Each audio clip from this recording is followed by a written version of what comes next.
獎第2名嘅同學係何安娜，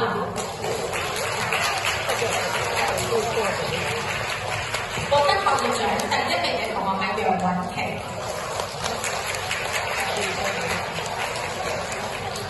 獲得服務獎嘅同學係彭宇軒，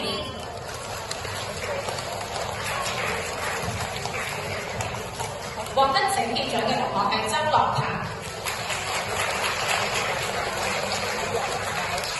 獲得中文科進步獎嘅同學係史明思，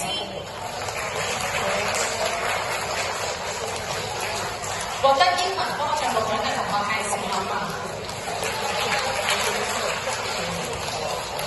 獲得數學科進步獎嘅同學係黃雅瑩，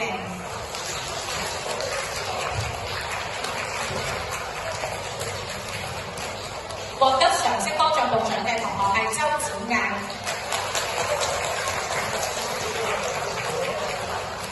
咁咧，同學可以行前少少，然後去旁中間同學校長拍照留念。